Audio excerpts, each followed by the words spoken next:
Gesù è apparso in cielo? Salve a tutti carissimi, oggi voglio mostrarvi un filmato straordinario e purtroppo non posso dirvi dove è stato girato, quando, in che paese, perché circola sul web senza nessun tipo di indicazione, però è un filmato molto suggestivo. Prima di mostrarvelo vi spiego, brevemente, di che cosa si tratta. Si tratta di un filmato che riprende un cielo, in preda ai lampi, ai fulmini, in attesa proprio, che arrivi un fortissimo temporale. E il cielo viene illuminato da questi lampi e a un certo punto si vede una sagoma in cielo nell'atto di camminare.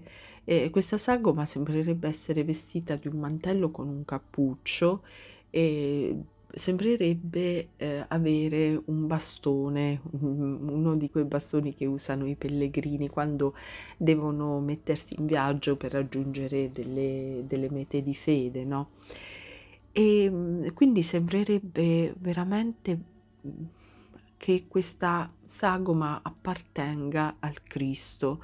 Sembrerebbe rivedere in questa sagoma la descrizione che del Cristo viene fatta nei Vangeli, quando lo si descrive nell'atto di, camminare, per le strade della Galilea, o come lo descrivono anche i discepoli di Emmaus, che lo incontrano come una specie di pellegrino, no, che loro non riescono a riconoscere subito, e quindi vestito come un qualunque pellegrino errante, diciamo, no, viaggiatore errante.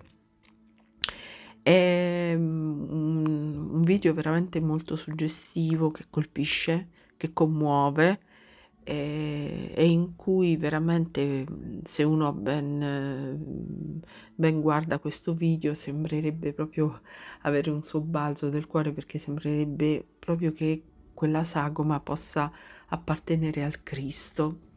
Bene, e che dire, io lo lascio alla vostra valutazione, spero vi possa emozionare e commuovere come ha emozionato e commosso me, e preghiamo pensando che il Cristo è sempre vicino a noi, che cammina con noi, non solo come un'immagine metaforica, una presenza così immaginaria, ma come una presenza reale e concreta nelle nostre vite. Cristo è con noi e cammina con noi. Crediamolo sempre. A presto carissimi. Santa giornata, buona visione.